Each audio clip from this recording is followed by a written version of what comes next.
Good evening, everyone. Good evening, Saj. Good evening, everyone. If you can hear me, can we respond? Good evening. Yeah, good evening, sir. Good evening. Good Good evening. Good evening, That's sir. You are welcome to this online webinar. Without wasting much of our time, we are going to start now. Others will be joining us later. We are more than 40 on the platform right now. Other people will be joining us later. But before we start, I want Mr. Daniel, that is Financial Secretary for the PGSA, to please read the citation of our guests before the guests come up to start the webinar. Thank you. Mr. Daniel, are you there? Hello, Mr. Daniel. Hello, Mr. Daniel. Hello. Hello, can you hear me? Okay, I can hear you. I can hear you. Hello, All hear right, me? over to you, sir. Over to you, sir. Hello. Hello, we can hear you. Over to you, Can sir. you hear me now? Yes, I can hear you, sir. We can hear you. We can hear you, sir. Okay, thank you, sir.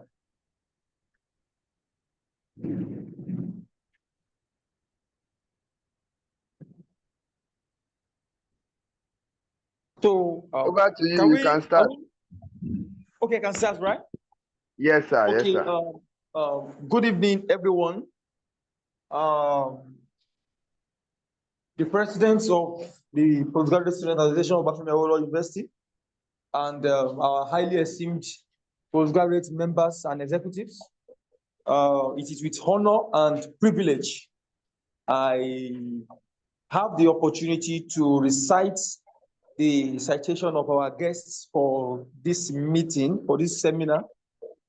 And here goes those citations with due and utmost respect. Dr. Odunayo Timothy Ore is a distinguished academic in the field of industrial chemistry. The same completed his PhD in chemistry from Obafemi Awolowo University, Ile-Ife, Nigeria in 2022, following his MSc in chemistry from the same institution in 2018. The same, he bagged his BSc in chemistry from Adekunle Ajasi University, Akungba Akoko in 2014. He is currently serving as a lecturer 1 at Kogi State University, Kaba, Nigeria, where he's also the assistant director of the ICT unit of the university. Dr. Ore has made significant contributions to his field, as evidenced by his impressive citation record with over 1,000 citations and 58 Scopus Index publications.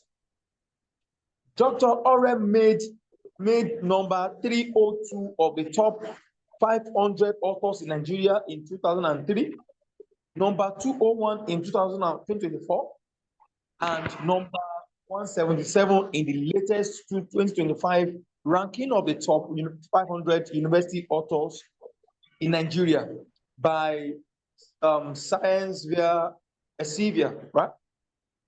His work has been published in various reputable journals, hosted by Elsevier, Taylor, Francis, Springer, American Chemistry Society, and Wiley. In addition, he has been privileged to serve as a reviewer for several international journals hosted by the aforementioned publishing houses, while he also served on the editorial board of Discover Chemistry, Springer Nature, as well as the associate editor of Frontiers in Toxicology. Dr. Ore is a member of the American Chemical Society and was a recent beneficiary of an award grant by the same body. His academic journey and contributions to the field of chemistry demonstrates his commitment to advancing knowledge and advancing and understanding in his area of expertise. His work continues to have a significant impact on both academia and industry. This brings to an end about Dr. Ore. Thank you so much, sir, and thank you everybody for listening.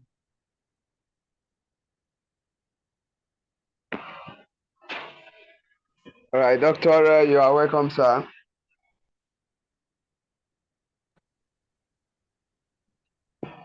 Thank you very much. I'd like to thank everyone for making this webinar this evening. I have to appreciate us for finding time to be here. And it's good to see that there are so many persons here. I don't know if they forced some of us to be here, but I'm just glad to see that there are so many persons participating in this webinar. And I intend to not take too much of our time, because what we are trying to look at very briefly is something that should be largely experimental, It should not be something that should be, theoretical. And I will try my best in the time allotted to me to try and do justice to the topic. All right, so again, I am saying good evening, everyone, and welcome. Before I go on, I think it's important for me to correct that I am not the Assistant Director of ICT. I am actually the Director of ICT of Kogi State University. And alongside that, of course, there are people from Kogi State University who are currently online to participating in this webinar as I speak. All right. Now, it is important for me to also say this so that we understand that it is not coincidental, and I strongly believe that it is not a mistake to have been invited to facilitate this session. All right. Currently, I am privileged to serve on the editorial board of the Discover Chemistry Journal, hosted by Springer Nature. And very recently, I was appointed to be the associate editor of Frontier, both of whom are reputable publishing houses in the academic community. I'm sure many of us are aware of Springer Nature. Even if you are not aware, at least you have read, an article published in Springer Nature before. And some of us should equally be aware of, the Frontiers Journal too. Is equally a very reputable journal in the academic community. So very briefly, we'll be looking at maximizing thesis, making a review from your literature review. How is it that, you can do something with your thesis? How is it that after you graduate, your thesis is not just dumped somewhere? Is that okay? How is it that you maximize that thesis, all right? Maybe just like I did in my case. How is it that you ensure that no component of the thesis is a waste? That is exactly what we intend to look at very briefly. And here is the outline of my presentation. I want to reinforce to quickly, try and reiterate what review papers are all about. Then, why do you have to publish a review paper? Okay, and if you have to do this, is there a difference between a review paper and your thesis literature review? Is there a difference? Okay, if there is a difference or if there is not, all right, how then do I extract this review paper from my thesis literature review? Okay, and then I'm going to show us a few examples of published papers or papers that have been published, all right, from a thesis literature review. Okay, and then I'm also going to show us some of the mistakes we undertake this venture. So generally, all right, a review paper is designed to highlight the various gaps that exist in literature. Now, like I said, I am not going to bore you with, many of us are familiar with the concept.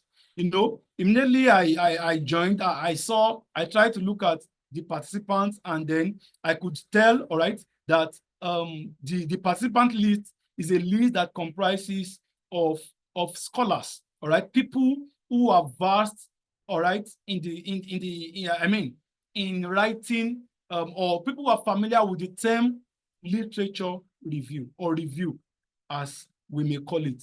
Okay, so basically, the idea of a literature review, or the idea of a review, okay, to undertake that venture means that you want to quickly identify what is wrong, okay, or if there are significant gaps in the knowledge base around the subject matter.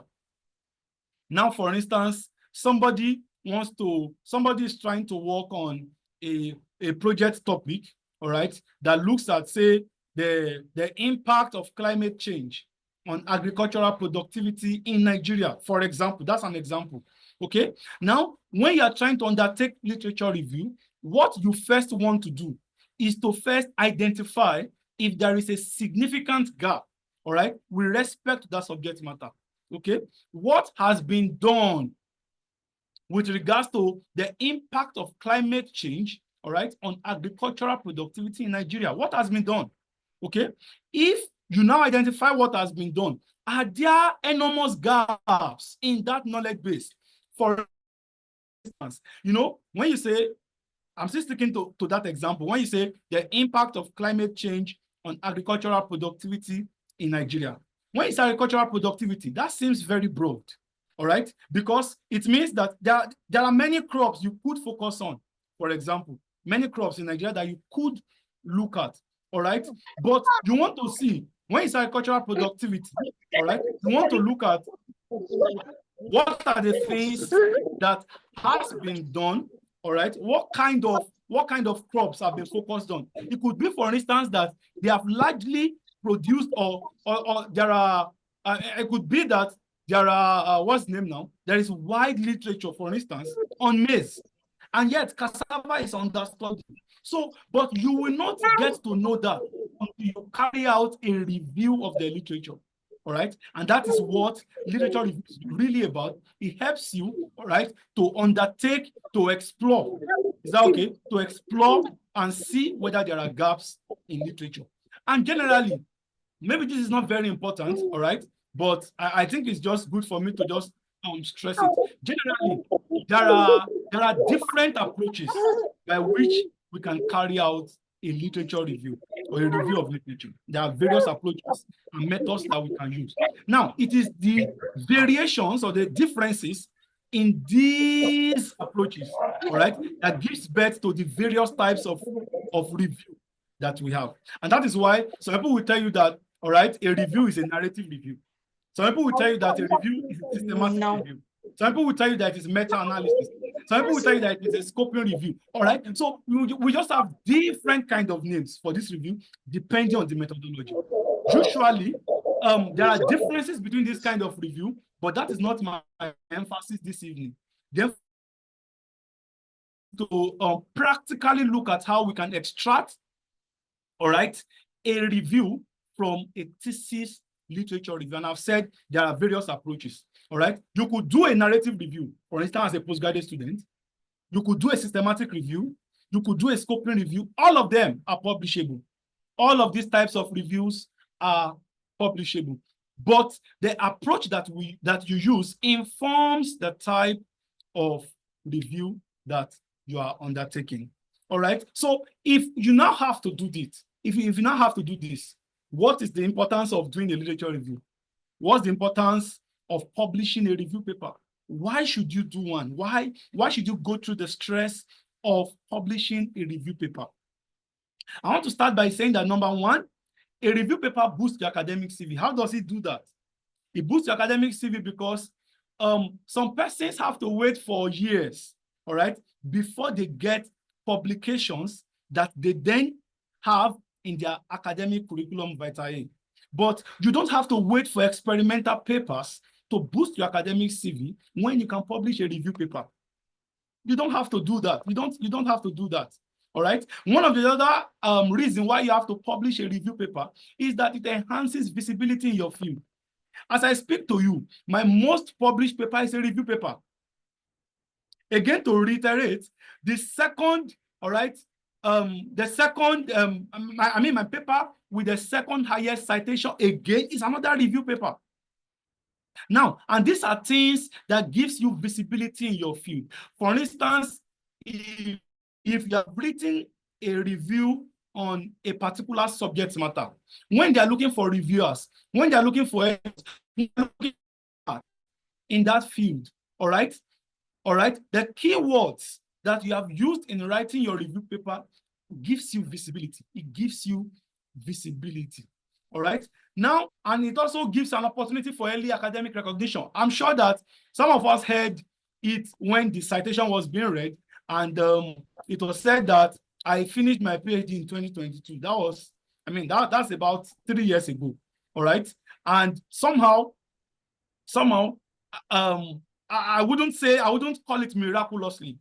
To call it a miracle would be an attempt by me to want to spiritualize things. Is that okay? It is not a miracle. There are things that one has to do to ensure that your academic prowess is recognized early. One of those things, all right, is publishing a review paper. To date, as I speak to you, I have 27 review articles published already in reputable journals, international journals. I don't have any of them published in any local journal. That's the truth. I don't have any of them published in any national journal.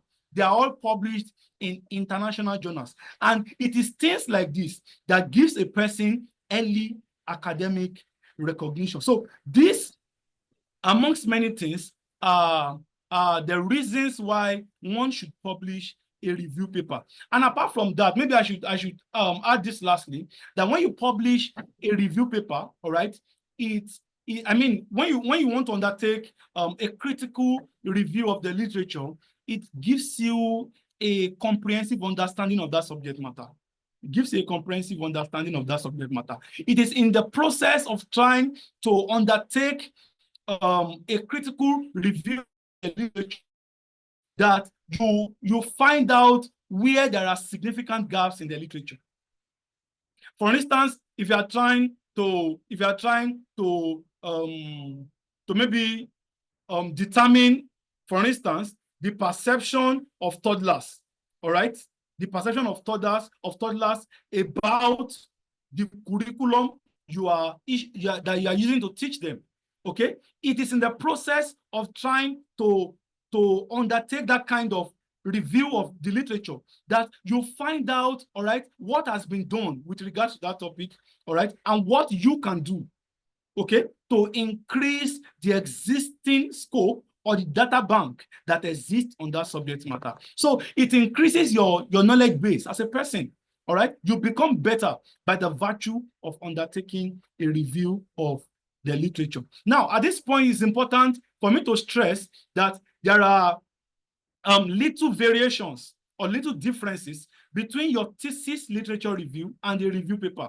And one of the first difference is in the purpose that both of them seeks to achieve. Usually, when you're writing your thesis literature review, you're writing it as a background, all right? You're writing it as a background for that project that you intend to go ahead to do. But a review paper, on the other hand, is a standalone contribution, all right? It stands alone to make contribution to the existing body of knowledge on a subject matter. And usually, when you're writing your thesis literature review, all right, usually it has an informative tone. It just looks like you're providing a lot of information when you're writing the literature review of your thesis. In Ife, for instance, Obafemi Awolowo University, that is our, for those of us in science, that's our chapter 2, all right, where we are trying to provide statistics, all right, about that subject matter. But a review paper is not like that. A review paper is analytical. It's analytical in concept. The tone is analytical. The tone is synthetic, all right? You're trying to synthesize, ideas. That's exactly what a review paper looks like. All right. And usually, when you're undertaking a thesis literature review, one of the other things is that usually, if we're going to be honest, a thesis literature review, basically, your audience are your examiners. Your audience are your examiners. Now, meaning that once you finish, all right, with your exam, usually that thesis literature review goes to sit somewhere. But a review paper is not like that. A review paper seeks to reach a broader scholarly audience. Okay, it seeks to reach a broader scholarly audience. And who wants to be a local champion? Who wants to go through the rigors of undertaking research and then just want to keep it somewhere? Why do you just want to reach a local audience? All right, forgive me for calling your examiners a local audience, but the truth is that is what they are. All right, the moment you drop the thesis, and if all you are doing, okay, is to just reach them. I mean, how then do you make impact? You don't make impact that way if all you are trying to do is to just reach your body of examiners. Now, having established the differences between these two, how then can I extract a review paper from my thesis literature review? And that is my emphasis this evening. All right. Now, I came up with an acronym, RECUE acronym. All right. The RECUE acronym stands for refocus, condense, update, and critique. The first steps that a person, a postgraduate student, a researcher can use to write a review paper from the thesis literature review. Now, don't forget, I have said that your thesis literature review should not go to waste. It should not go to waste. Now, what does it mean to refocus? Now, usually, I'm going to just give a few examples, all right, just to use a few examples to demonstrate what I just want to talk about. Now, for example, if somebody is working on, for example, the role of artificial intelligence in the early detection of cancer, that's an example of a project topic. The role, maybe examining the role of artificial intelligence in the early detection of cancer. Now, when you are undertaking your thesis literature review, there is the very high likelihood that you want to describe artificial intelligence. You talk about artificial intelligence, you want to talk about the various branches, how that it is divided into machine learning techniques, fuzzy sets, robotics, and the likes. There is a tendency that you would likely discuss all of that in your thesis literature review. Now, again, in your literature review, there is a tendency again that you want to talk about cancer on a broad scale. You talk about cancer, talk about the kinds of cancer, lung cancer, breast cancer, this cancer, that cancer. You know, you want to talk about all of that in your literature review. And then again, there is also another tendency in your thesis literature review that you may want to also talk about, for example, how to now undergo those early detection. What are markers that you can use and all of that, okay? That forms your thesis literature review. You can see, like I said before, you are writing. But if you now want to extract a review paper from that literature review, now one of the first steps, like I said, is to refocus. Now look at this topic, and then you have to identify a publishable angle. You look for a publishable angle. It is not everything in a thesis literature review that is publishable. It is not everything in a thesis literature review that is publishable. You have to refocus. You have to focus on the publishable angle. All right. Now, one of the ways to refocus now is now to look at it. Artificial intelligence has too many branches. Which one of artificial intelligence can I focus on? For instance, you can then choose machine learning. Now, when you choose machine learning, you have, you know, that way you have what's the name now? Identified something, a publishable angle. The next step, for instance, all right, would now be for you to look at cancer. What type of cancer can I focus on? Now, you now explore literature, all right, to see, okay, they've done this on breast cancer, they've done this on this cancer, they've done this on that cancer, but it looks like I can't find enough information on lung cancer. Then you pick lung cancer again. Now, that way, you have satisfied that step of refocusing. The next step would now be for you to condense.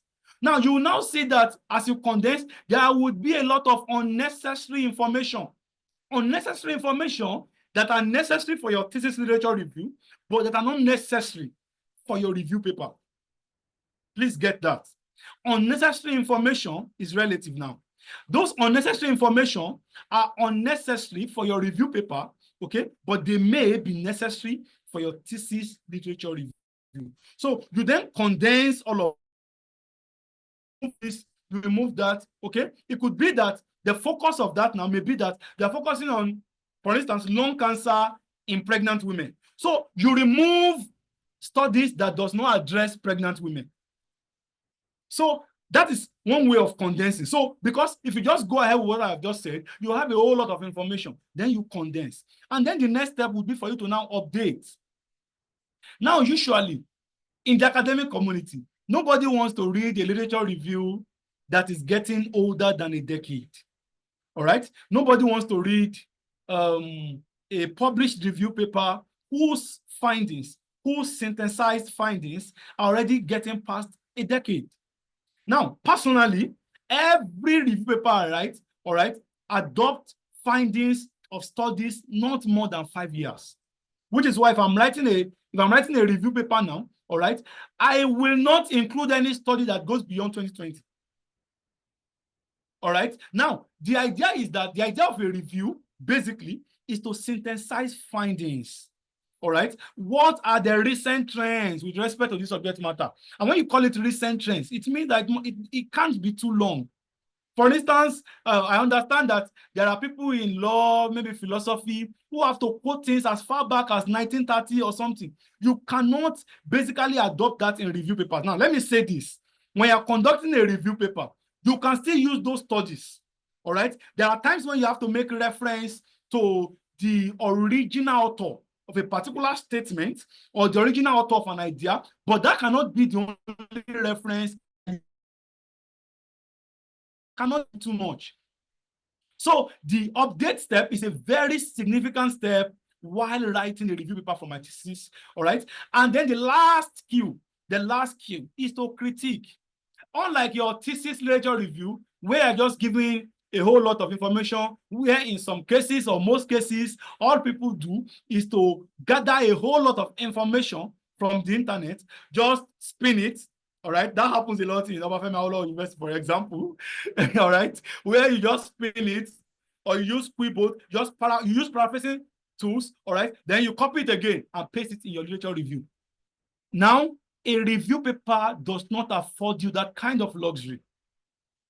Now, one of the key features of a review paper is critical analysis. They want to see critical analysis. They want to see the perspective of the author. Is that okay? So this means that while you are writing this, all right, now having summarized maybe the findings of a particular study, as we will see, okay, having summarized that, the next, it would be important for you to provide your perspective. Now, from the studies that you have summarized, what are the similarities between their findings? What did author A find that is similar to what author B found? And what is different in what author C is saying and what author D is saying? Then, what is your own critical perspective as an author? Now, please, it's important for me to say this, that when you're undertaking a review paper, do not belittle yourself. All right? There is no such thing as, I am not an expert in the field. There is no such thing. That is why a review paper allows the subjective perspective of the author. It allows that.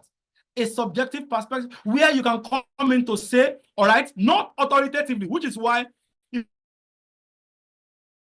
thoughts like may, might, you will find it a lot in review papers. That is telling you that nobody is an authority, okay? That even if you are still a master's degree student, all right, you can write a review paper and use words like that. This may be suggesting that so and so is wrong, okay?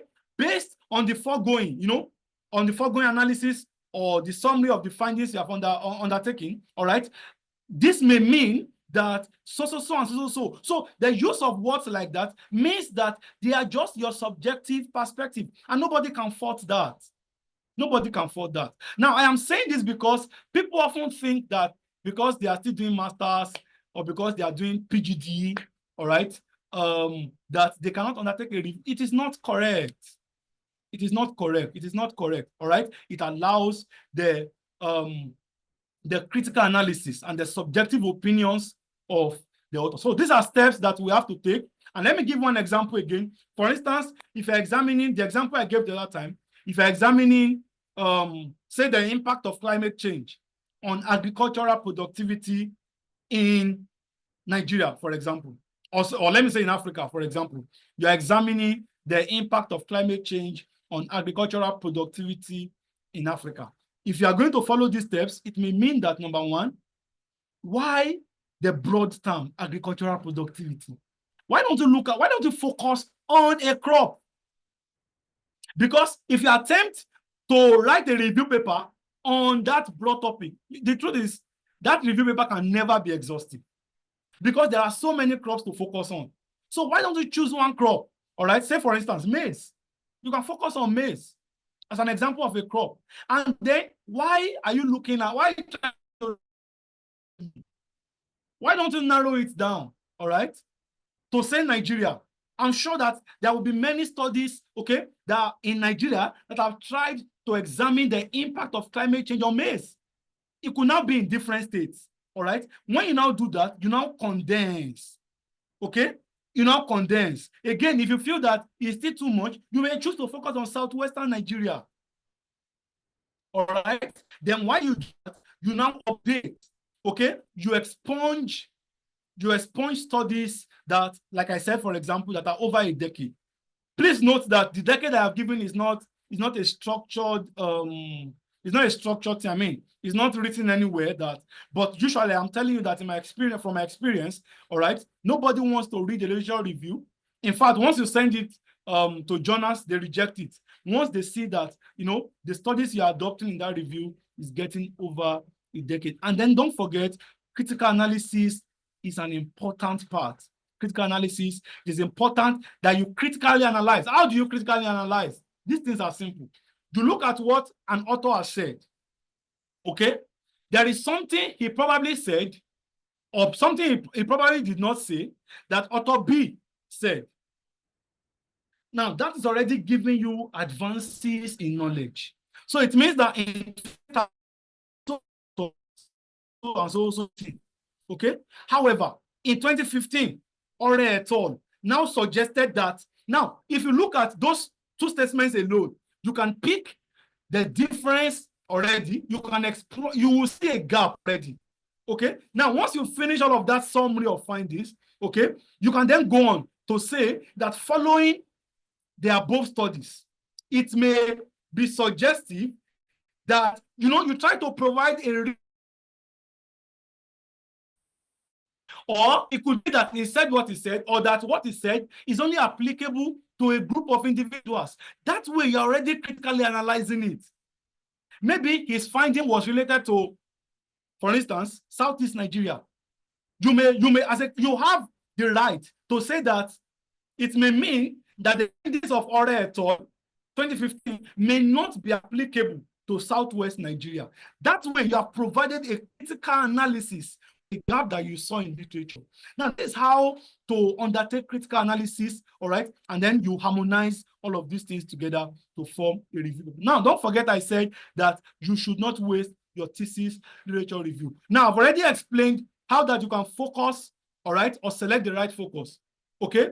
Now, already, the topic you have chosen should be novel enough.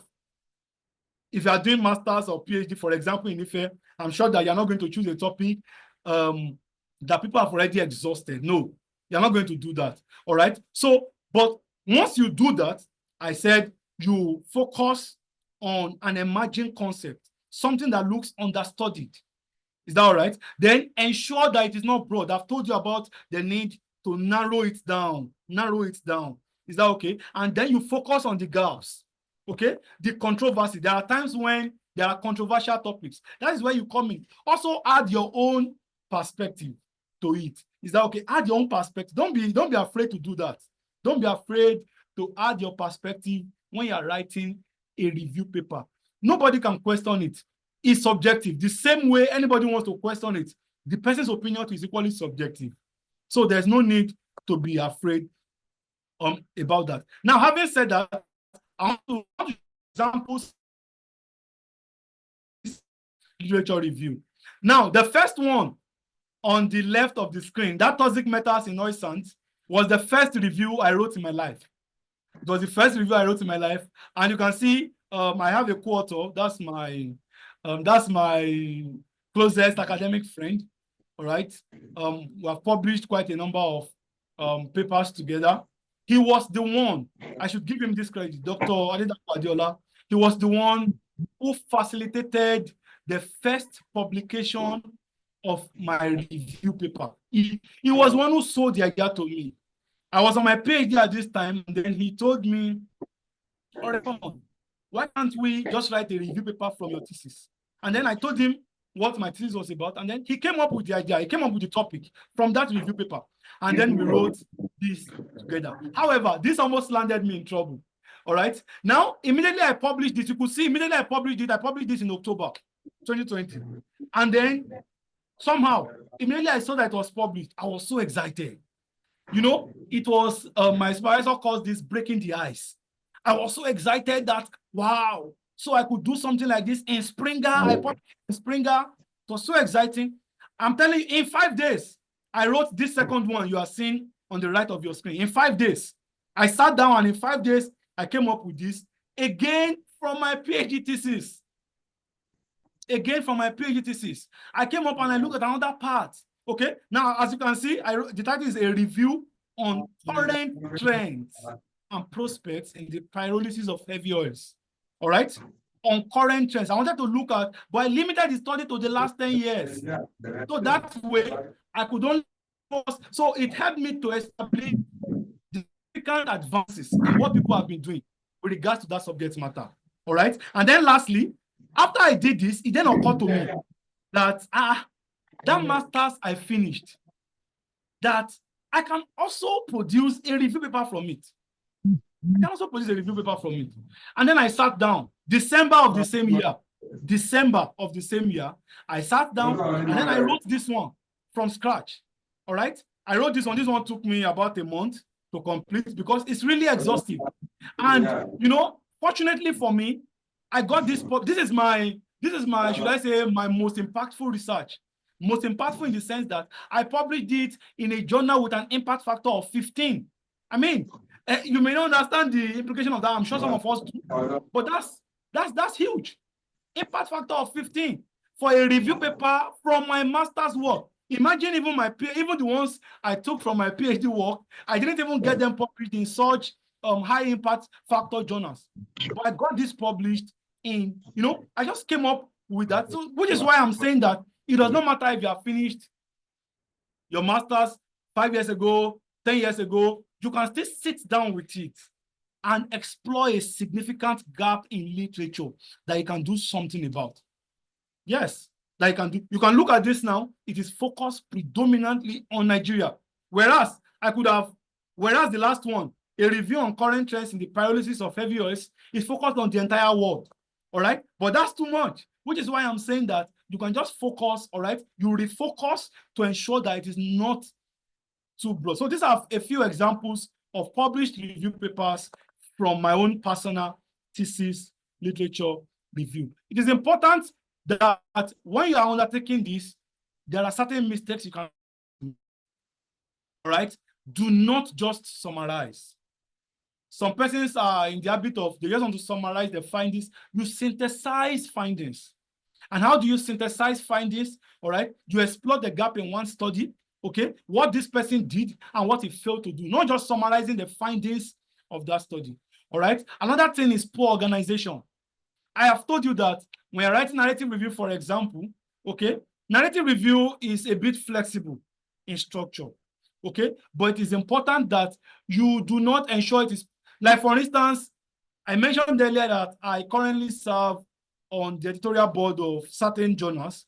Now, there are times when we reject a person's work, not just because it lacks scientific novelty, okay, not because there are plagiarism issues, not because it violates publication ethics, no, but simply because it is poorly organized. Okay, these are mistakes that you have to avoid. Ensure that whatever it is you're coming up with is well structured. And again, like I said earlier on, you cannot afford to use outdated references. You can't. Okay. And then if you're not critically analyzing, it's not a review paper. It is just a summary of another person's findings. Okay. These are common mistakes that we have to avoid. Now, it's important for me to try to end on this note by letting you know that your thesis literature review is a good mine. It's a good mine. All right, it's a good mine. It is currently unexplored because you have not done something with it. But with the right tools, okay, if you can try to, I'll be more than happy to show you the ropes. If I have to do this personally with as many as possible persons who want to do something with their literature review, yes, I'll be willing to do that, to have a personal session with you, to show you practically, if you have a topic in mind that you want to explore, if you feel that you want to publish maybe the literature review of a thesis that you have already completed, I'll be more than happy to do that with you so that we can turn it, okay, into refined gold. All right. The world is waiting, for that research. The world is waiting to see what you can do. All right. And one of the ways you can show that is to turn your thesis literature review into a review paper. All right. Thank you so much for listening to my presentation. Thank you so much. Wow. This is wonderful. This is impactful. Thank you very much, Oga. Thank you. We really appreciate. I don't know if anybody have questions for our guest. I don't know. I don't know if anybody have question for our guest. Any question? You can signify by raising up your hand if you have question for our guest. And thank you for promising to make yourself available for anybody who is ready to go on this road. Thank you very much, sir. Any question? Any question before we call it a day? You can say thank you. You can say thank you. You can say thank you on your chat box. You can say thank you to our guest, your chat box. Okay, Toyo, you want to say something? Any question? Thank you a lot, Oga. Thank you. We appreciate. Thank you, Dr. All right, I love this. Keep it rolling. Somebody's asking how they can reach out to you. Somebody's asking how they can reach out to you, sir. Can you respond, sir, Dr. Okay, yes, I think I can just, I don't know if it's possible, how we can reach out the participant to just drop my WhatsApp number and I'll be accessible via the WhatsApp number. Okay, you mean we can make your WhatsApp number available? Yes, please, yes. Can it be called now? Can you call it now? Okay, 080. That is his WhatsApp number. You can write it down. 080 64 25 25 13 13 43. 43. Can we call it again, sir? Okay, thank you.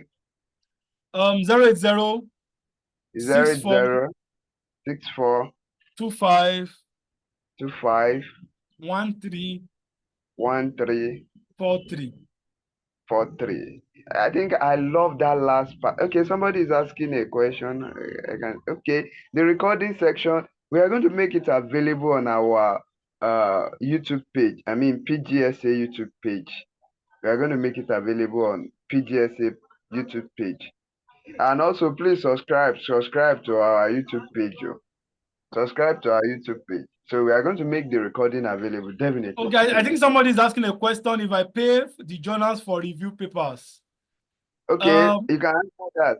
In my entire life, I've never paid for a paper, and I think it's suffice to say that I currently have about 80 publications in total, 80. Wow. And I have never paid for a single one. All right. Now, usually, I think people are just scared of exploring, and people are scared of also taking the time. There are plenty journals where you don't have to pay a single dime. All right, you don't, and there are many open access journals too that are also free. Now, let me give you this information. For example, starting from last year, Springer Nature gave all Nigerians 100% waiver. So meaning that if you go to their website, is that okay? Yes, high impact factor journals. If you go to their website, you will find the price that maybe is 2,000 something US dollars. But the moment you are a Nigerian, you have 100% waiver. Now, I think a lack of access to information like this is why some persons do not recognize the fact that there are many journals that you don't have to pay for, many of them. So I've never paid for publishing in any journal at all. And another question, I'm seeing another question that can you review a master's thesis of almost 20 years? Yes, sir. Yes. Wow. Even if it's as old as 50 years, you can still review it. You can review it and you can publish it. Now, the only thing is that you now adopt that update step that I mentioned in the REQ acronym. All right. Now, to now update the literature, you can't use the references you used in that master's thesis. You can't. All right. But you can still publish that same topic. It's still very relevant. You can still publish it, but you now have to update the references. All right. All right. Do we Hello? have more questions? Do we have more questions from Hello, I have anybody? a question. All right, over to you, boss. Yes, good evening, sir. Thank you very much for the thank you very much for the lecture. It's really mind-opening. So I would like to ask a question about can you tell us the tools and techniques we can use to synthesize our literature review? Like maybe there are some tools that can help us facilitate the easier synthesis of our literature review to make it a review paper. All right. Now, thank you very much. There are, I mentioned at that time when I was talking about review papers, how that there are different types. And that those different types are coming from the different types of approaches that you can use in the synthesis of the data that you have. Now, for instance, if you are writing a narrative review, okay?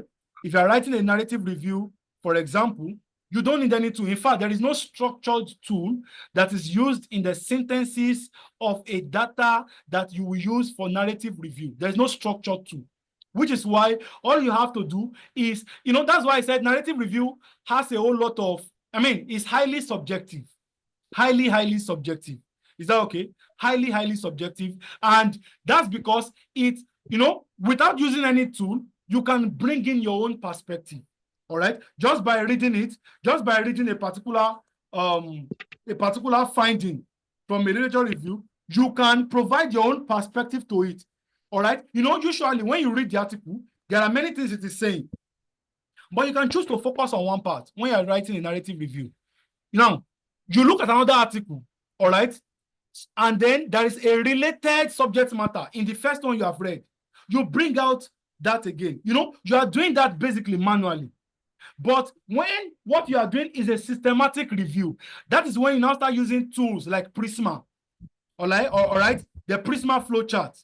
Okay, it is the Prisma flowchart now, but usually a systematic review is built around formulating a research question. And it does not even start with Prisma. It starts with using frameworks like PICO, this population intervention comparison outcome, or PEO framework, population exposure outcome. Now, I may not have time to go into all of these frameworks. Is that okay? But that is where it begins from. For you to even identify the search words, the search keywords that you will use, is that okay? In searching databases for what you want to do. And then from that point on, you use Prisma. You now start having an inclusion and exclusion criteria. The ones to include, the ones to exclude, maybe based on the methodological rigor or for some other reason, or maybe the study is more than 10 years. So there are structured tools like Prisma that you can use in synthesizing your data if it's a systematic review, but for narrative review, there is no structured tool.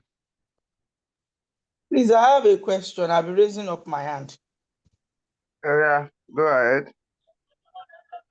Please, I want to ask, thank you very much for the presentation. No doubt I gained a lot. I want to ask about, you said getting that you can address a particular literature review or a review article by getting the limitation of one person's work, the one such a person refused to address, and you now address it in your own review. I don't get that. I don't get that very well. Because I feel that you are saying that for each paragraph of the review article you want to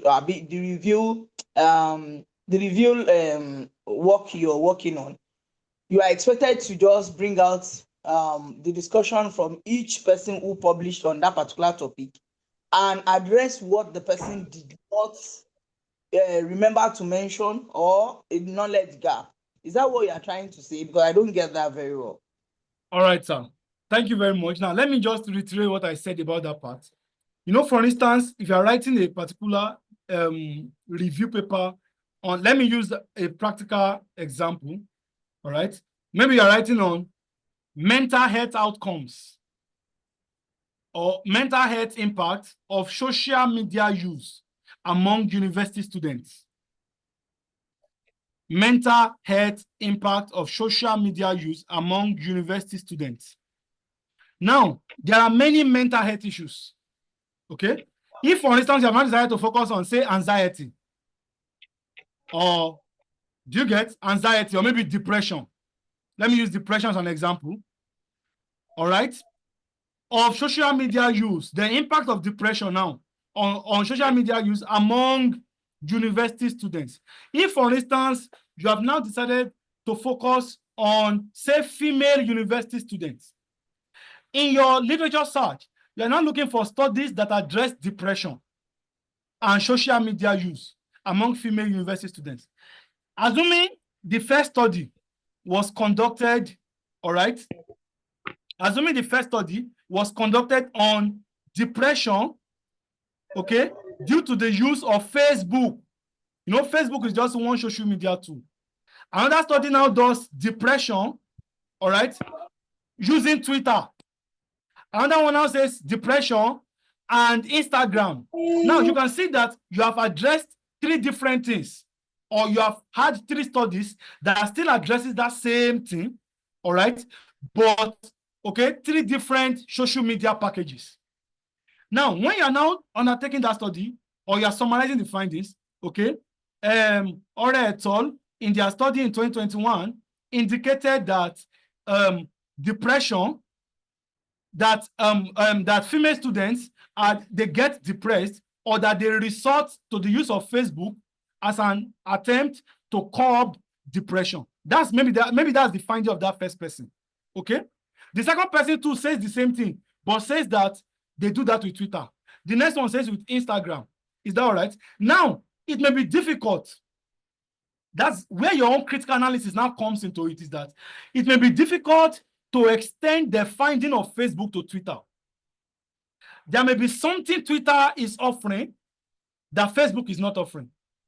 There may be something Instagram offers that TikTok may not offer, and vice versa. So that is where your own critical perspective now comes in, to say that the finding of Ore, to say that, for instance, while the findings by Ore et al. 2025 were very interesting. However, okay, caution needs to be exercised in the generalizability of the findings of that study.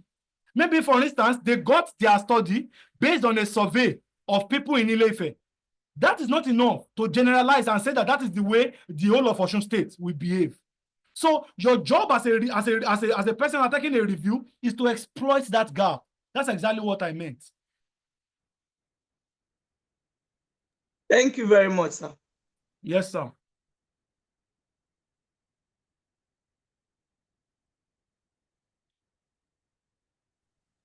Hello, my hands are raised.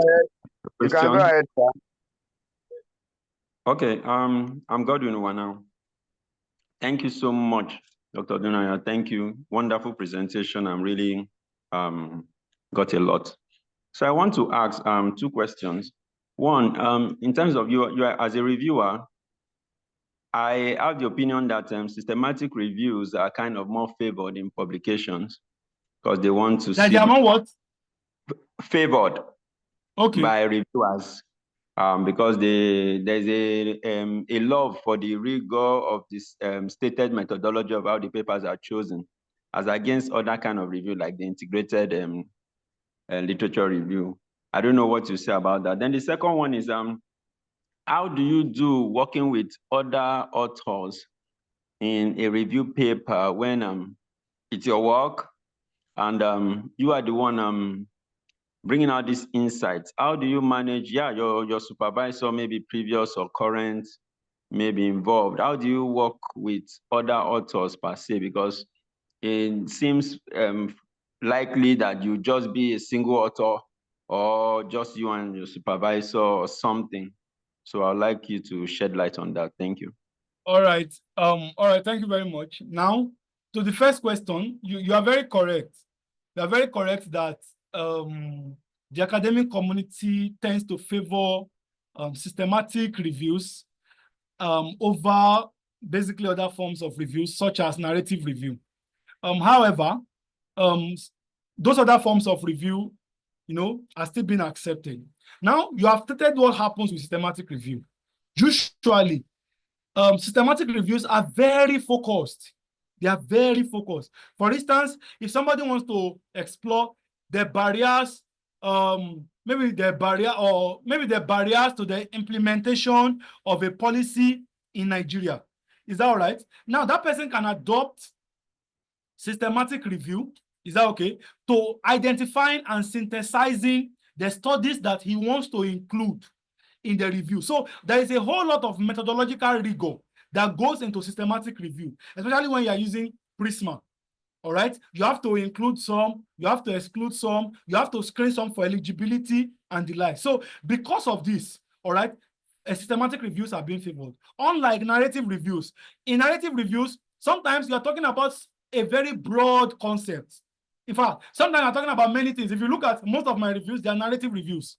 Most of the reviews I've written are narrative reviews, and usually I still don't have a hard time getting them published. Like I rightly mentioned, I have 27 of them, all right, and I get all of them published. In fact, usually I face very little or no barrier getting them published. It just depends on, I've mentioned various things you have to avoid: poor organization, ensure that it has critical analysis. Is that okay? That is not just a summary of what people have done before. No, provide your own critical perspective. It's allowed in academics. Okay? It is allowed. If tomorrow you feel that what you have said, all right, in that published paper is wrong, there are ways to address it. You can publish a corrigendum to address that. There are many things. You can publish an erratum to correct that thing. So it's allowed. It's allowed in academics. All right. And then the second question, all right, is how do I, well, it starts by, number one, personally, I have a very good network of collaborators. That's the truth. They are spread thin across various parts of the world: Canada, China, US, South Africa, like that. They are spread across the world. But it did not just happen in a day. All right, it didn't happen in a day. Some of these things actually started by collaboration. All right, now I am in, like as I speak to you now, I am in various research groups, all right, where we write together, and I write with people from across various campuses in Nigeria. But how we did that, or how we started, all right, was that I first started with the people around me. Like I told you, the first person I started collaborating with, that I call my closest academic friend, we did first degree together. And he suggested that review to me. And that was where I started from. And then he started introducing me to his network, introduced me to another person. We included that person. We started writing together. That person introduced me to another group, like that. And that was how we started, extending our tentacles beyond the shores of our locality. Thank you, sir. Thank you so much. All right. Okay, I think somebody is asking, saying, please, is there a way we can access research paper on Springer for free? Actually, except those research papers open access. And if if they are published till around maybe 2023, that's the only way you can assess them, maybe using or something. But there is no way. If, for instance, most Nigerian institutions do not give students institutional access to be able to download this article. That's usually the challenge. So there's really no way. The only other way is, for instance, personally, I have a complimentary access to be able to access all less severe articles. If the paper is published today, I'll get it for free today. And how is because when you review a paper for any severe journal, they give you 30 days complimentary access. So as you begin to publish and you begin to get recognition, you'll be invited for review, and that will start paving way for you to be able to access articles for free, even if the paper is published 1 minute ago. All right, thank you very much, sir. This one go for somebody is asking, can you please give a list of some free journals that can cut across all disciplines? Wow. Please. Well, there is, it's difficult to come up with them, on the spot right now. But if you provide me your contact, I could help you go through the internet, all right, and get those ones that you will not have to pay, all right, that are multidisciplinary, that you can send your work to. If you provide your contact, I can try to do that. Please, I have a question, sir. All right, go ahead, sir. All right, thank you, Doctor. Good morning from this side. Right, yeah, it's a nice presentation. Thanks for that, sir. Sir, please, I have 2 questions. Now, the first one is actually going to derail a bit from the topic you discussed about, but it's in consonant with the last person that actually asked the question in relation to authors, collaboration, and stuff. Yeah, I want to ask, number one, what is the significance of author's name in relation to publications? Like, say, for instance, I'm in collaboration with someone and we had this publication. Fine, this article is mine, but simply because of the fact that it helps in some garnishing of the content. So, yeah, vis-a-vis, his name is in the first author, while I happen to be the second. So I want to ask the significance of that one. So the second question is sorry, the significance of what, please? Of author's name, like maybe you're the first author, you're the second, or the third. Okay. Yes, that's number one question. Now the second question is like, I actually have this article in my undergraduate days, but of course I'm sure the articles has a lot of plagiarism and stuff. Yeah. So and that was the same article that was the friend actually garnished before. Of course, it has been published. No, by the way, but I knew quite all right that there are a lot of manipulations in the article. So I'm asking, my question now is this: can such an article be reviewed now that I have an updated knowledge about publish and about publishing and the like? So that is the second question. Thank you, sir. All right. Thank you very much, sir. The role of author order, the order of authors on a publication. Now, let me explain this way. There are various specifications, all right, depending on the context. Now, for example, in the Western world, let me first talk about Nigeria. In Nigeria, for example, there are certain supervisors who lay emphasis. They lay emphasis on wanting to be the first author of any particular publication. Usually in Nigeria, I think my own supervisor may just be one of the few ones who does not do that. Yes, I can say that about him. He does not do that. Now, he ensures that once you have done the work, all right, you come first and then he comes second. He has no problem with that. But in the academic community, especially in Nigeria, it looks like that is not the order of things, but it's not correct. And the reason why they are doing that is because there is a promotion criteria for academics in Nigeria.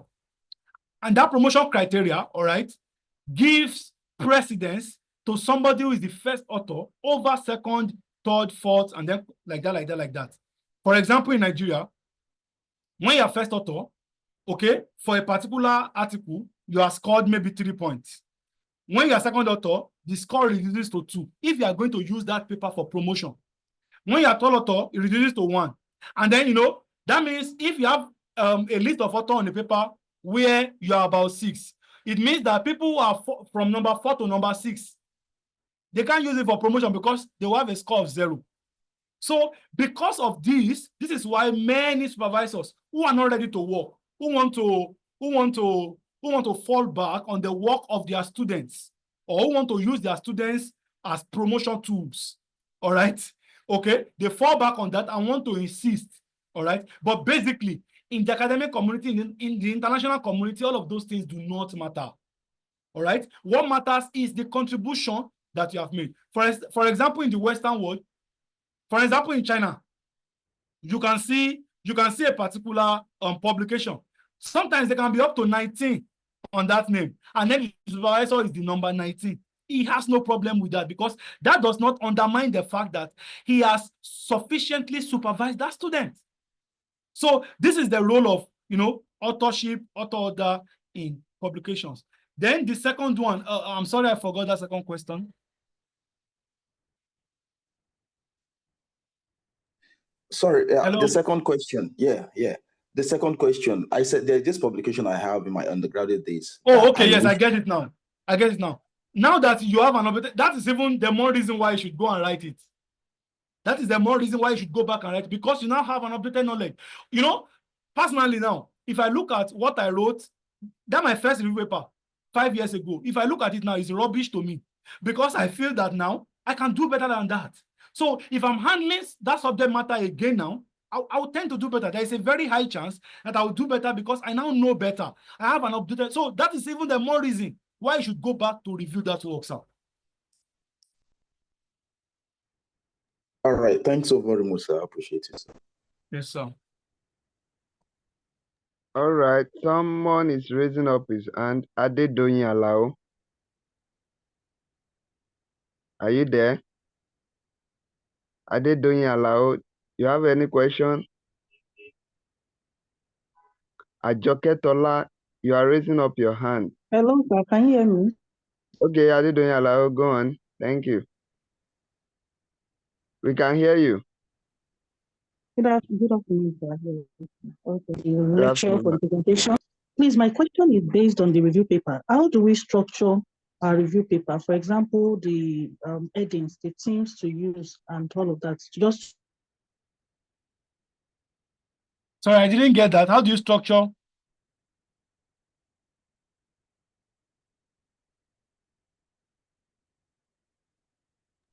I think she's asking how the review paper can be structured also. I think that's part of the presentation. Okay, well, the difference, like I said, that structure it depends on the kind of review you're writing. If it's narrative review, it does not follow any regular structure. It is largely subjective. All right, when it is a narrative review, you choose which headings. Once you just make your number 1 introduction, number 2 can be any subheading. All right, number 3 can be any subheading. Then you just end it with a conclusion. So you should just have abstract, introduction, conclusion. Anything can be in between. But when it comes to a systematic review, all right, it is not like that. Systematic review is very structured.